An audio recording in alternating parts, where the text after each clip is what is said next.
if you're looking at first time home buyer, your down payment's going to be pretty pretty small. It's going to be about 3.5%, and maybe five, depending on your credit score. And so, let's say it's 5%. Well, that's $40,000.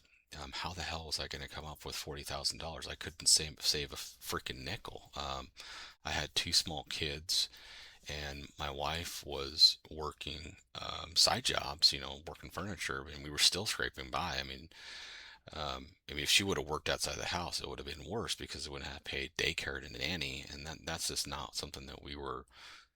It wasn't even financially beneficial. You probably break even, and or worse, you just create more problems for yourself and more stress. So it's like, our goal is just,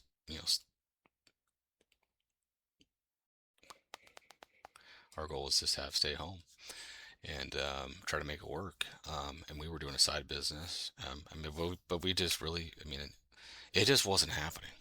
Cost of living at that time, it was just super high, and the down payment wasn't going to happen. So what I did and utilized and looked into was a 401k loan or withdrawal. And I don't recommend the withdrawal, but if you got to do it, do it. You need a house. You don't want to rent forever. And if you're like, even if you're like, well, hey, I'm going to move, great.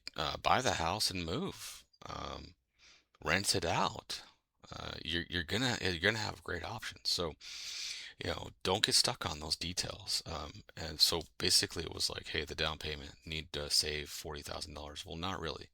And what I mean by that is I used the 401k. So that was easier. And there was depending on your program or what company you're working for, look into those things. But, you're able to withdraw or borrow. And I recommend borrowing because you want to borrow against yourself because they don't ask for credit score, and you're going to get the best interest rate. It's probably going to be, in the neighborhood of market value or market rates, and probably 7%. They're going to give you really long term. So look into it. But if you're not able to save, you go with the 401k, borrow against yourself, and that established my down payment. Now there's going to be fees associated with buying the house, and you're going to need to have something there.